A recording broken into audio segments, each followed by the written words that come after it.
Welcome students. Let us start on page number 86. 86 पान नंबरवरती सर्व विद्यार्थ्यांनी बारकाईने नीट निरीक्षण करून पहा. We start or today we start unit 3.1. आज आपण 3.1 या युनिटला सुरुवात करत आहोत. त्यातील पहिली कविता आहे इफ, म्हणजे जर डॅश डॅश तर.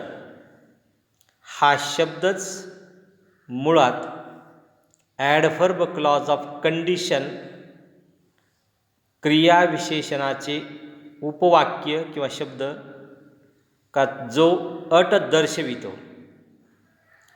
नुसता इफ शब्द वाचला तर फारसं आपलं लक्षात येत नाही. तर इफच्या ऐवजी त्या कवितेची पहिली ओळ जर आपण पाहिली तर आपल्या लक्षात येईल, if you can keep your head. If you can keep your head. जर तुम्ही तुमचं डोकं ठिकाण्यावर ठेवलं तर काय होऊ शकतं. This is the advice which is given by a father to his son. एक पिता आपल्या मुलाला उपदेश करतो का जर तू तुझं डोकं ठिकाण्यावर जर ठेवलं तर काय होऊ शकतं. याचं उत्कृष्ट कविता रुडियार्ड किपलिंग या कवीने कंपोज केलेली आहे, तिची रचना केलेली आहे. आता आपल्याला ही कविता पाहण्याच्या पूर्वी वॉर्मिंग अपचा भाग, चिटचॅटचा भाग दिलेला आहे.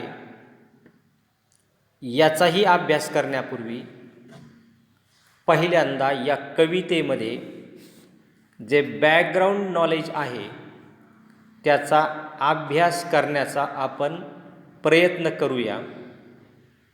पहिल्यांदा ही कविता रुडियार्ड किपलिंग या कवीने रचलेली आहे का ज्याचा कालखंड 1865 ते 1936चा कालखंड आहे. He was an English journalist. तो एक इंग्लिश पत्रकार होता. He was a short story writer. तो एक लघुकथाकार होता. He was poet and novelist. तो कवी पण होता, उत्कृष्ट कादंबरीकारसुद्धा होता. He was means Rudyard Kipling was one of the most popular writers in United Kingdom. United किंगडममध्ये अत्यंत गाजलेला, नावाजलेला अशा प्रकारचा हा कवी आहे. He was awarded the Nobel prize for literature. साहित्यासाठी गौरविण्यात आलेला म्हणजे Nobel prize is awarded in 6 field.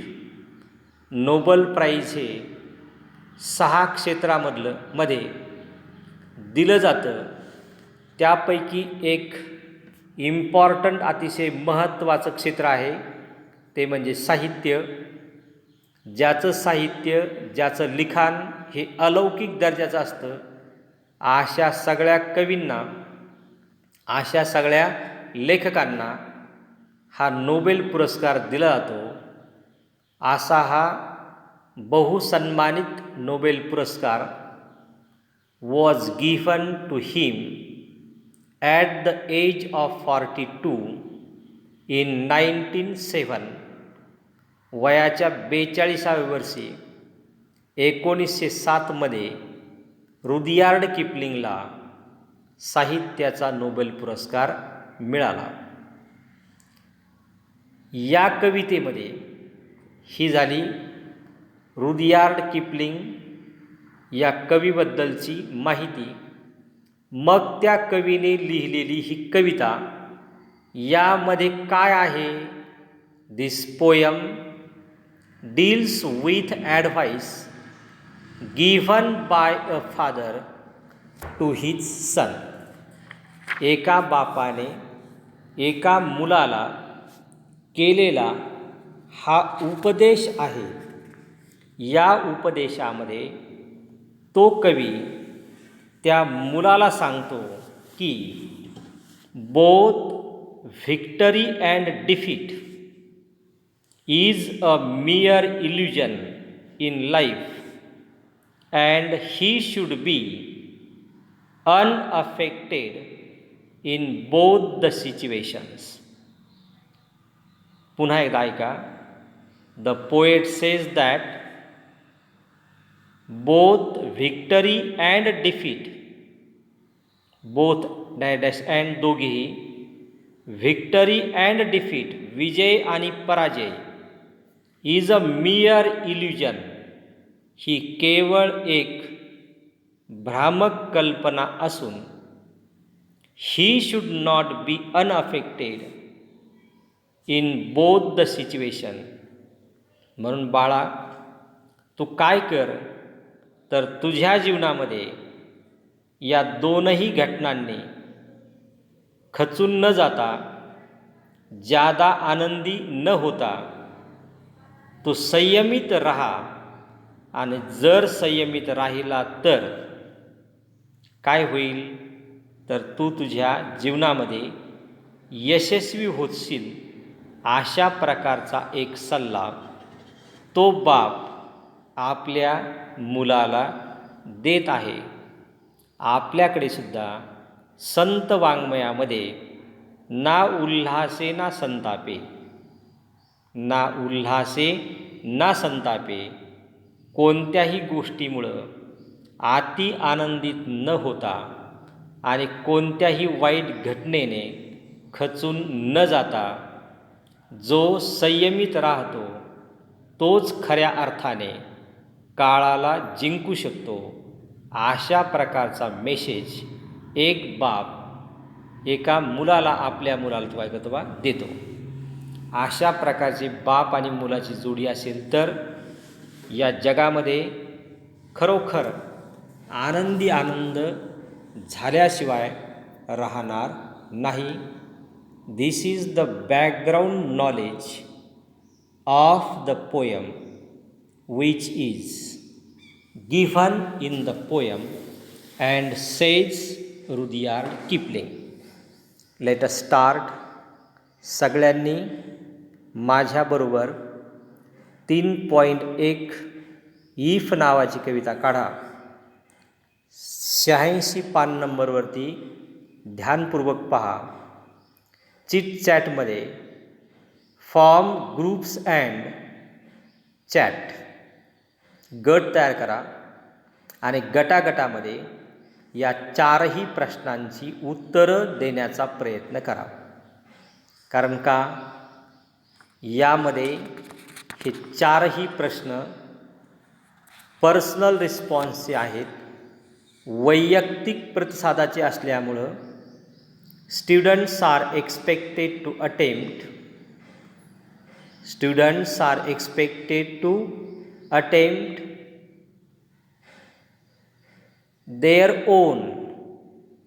तुम्ही सगळ्यांनी स्वतः याची उत्तरं देण्याचा प्रयत्न करावा अशी अपेक्षा आहे.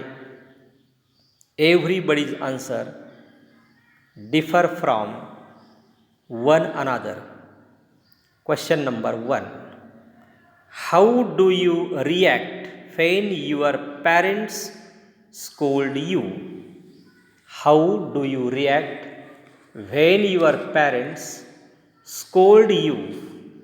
स्पेलिंग पाठ केले असतील असं गृहीत धरून SCOLD स्कोल्ड म्हणजे खरडपट्टी काढणे.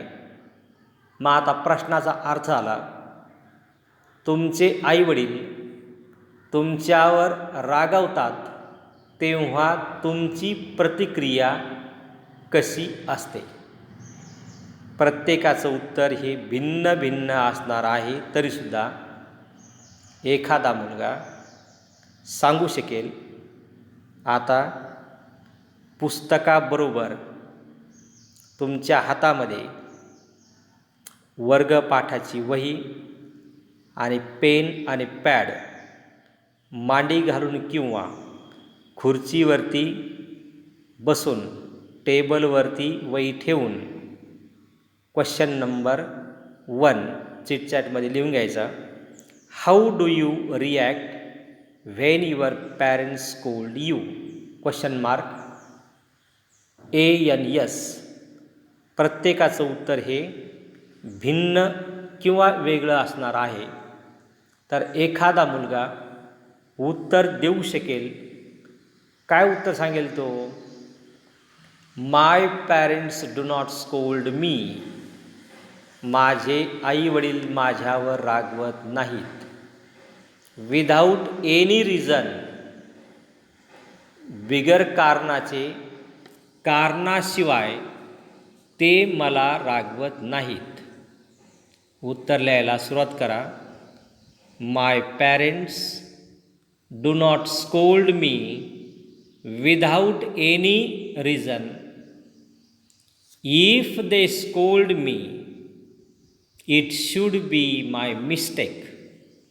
जर मला ते रागावलेच तर ती माझी चूक असते, तेव्हा ते रागावतात. Whenever they get angry and scold me I try to keep mum so that they cool down. मग अशा वेळेला मी उलट न बोलता कीप मम म्हणजे शांत राहतो, आणि मी शांत राहिलो तर ते सुद्धा शांत होतात. I also escaped my mistake frankly. आणि मी माझी चूक ही अत्यंत मोकळ्या मनाने स्वीकारतो.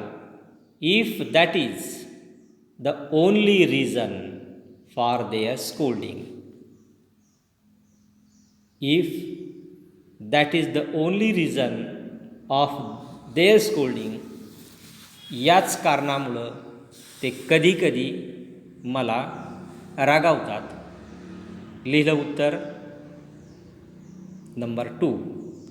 How do you feel when someone insult you? एखाद्या व्यक्तीने जर तुमचा अपमान केला तर तेव्हा तुम्हाला काय वाटते? How do you feel when someone insult you? INSULT. Insult means अपमानित करणे. जर एखाद्या व्यक्तीने तुमचा अपमान केला तर तुम्हाला कसे वाटते? Everybody's answer differ from one another. Students are expected to give their own response. प्रत्येक विद्यार्थ्याबद्दल अशी अपेक्षा आहे का त्यांनी त्यांचं उत्तर हे स्वतंत्रपणे द्यावं. पण तरीसुद्धा ज्यांना हे जमत नाही यांच्याकरता सुविधा आहे. ANS करा आणि 2 टिंब मारून उत्तर लिहून घ्या. प्रश्न असा होता, how do you feel when someone insult you? Answer, when someone insult me. जेव्हा कोणी माझा अपमान करतं. I try to find out the reason why he behaves like that. त्यावेळेला त्याचं कारण मी शोधण्याचा प्रयत्न करतो. का ही व्यक्ती माझ्याबरोबर अशी का वागते, why he behaves like that. If there is a mistake from my side, जर माझ्या बाजूने जर काही चूक असेल तर I try to avoid the same mistake again. I try to avoid the same mistake again. पुन्हा ही चूक होण्याची, न होण्याची किंवा ती टाळण्याची काळजी मी घेतो. I never get angry even if someone insult me for my petty mistake or petty mistakes. उत्तर ऐकलं असेल. छान स्वच्छ सुंदर हस्ताक्षरात लिहून घ्या. Number 3, how would you react when you are cheated by your friends.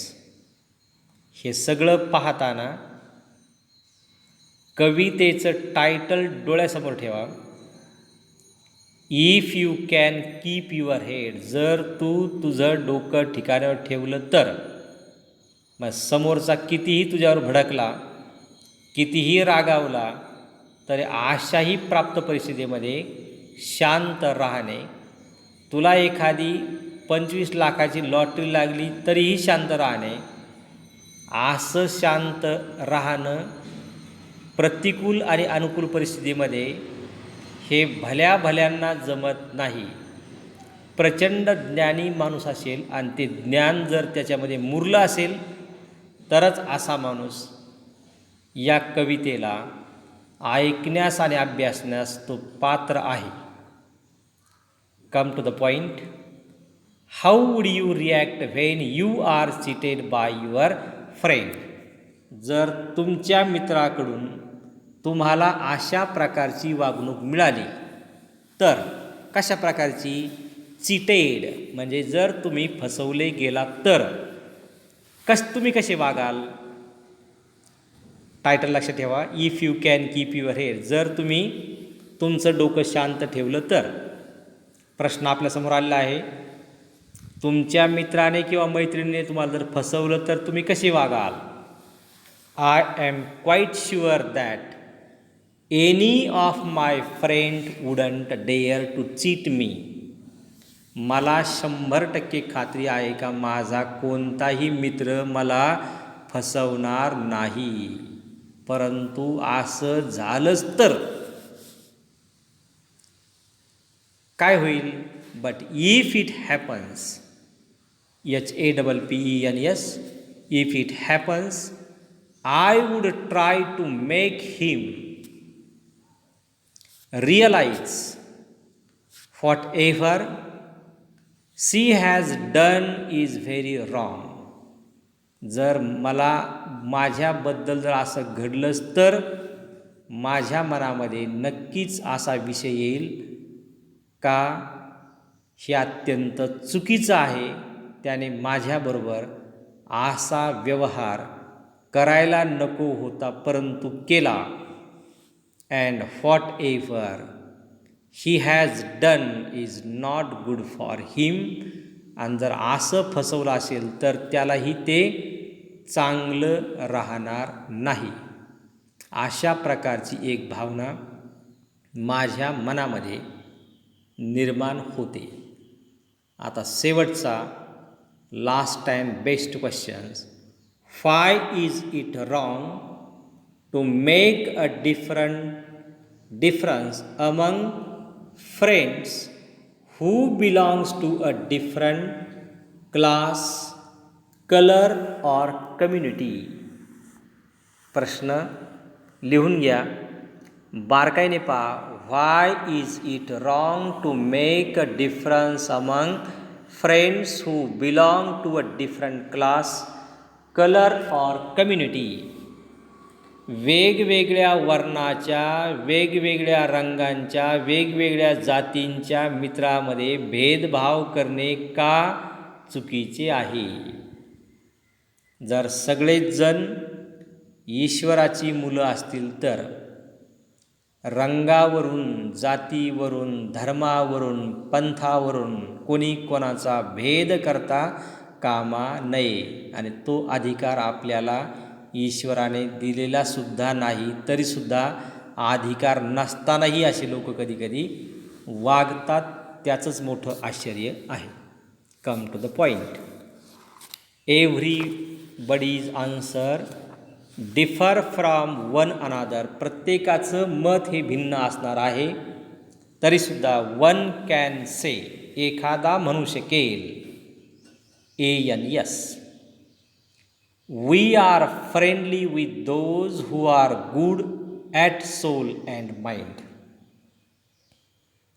We are friendly with those who are good at soul and mind. जर एखादा मनाने आणि अंतकरणाने स्वच्छ स्वभावाचा असेल तर, when our behaviour and mind match with each other. जर त्याचं वागणं, बोलणं आणि त्याच्या मनातले विचार करण्याची पद्धती जर सारखी जुळली असेल तर वी बिकम फ्रेंड्स. तर तिथं मैत्री तयार होते. मग त्याला वयाचंही बंधन नाही, जातीचं, रंगाचं, धर्माचं कोणतंही बंधन नाही.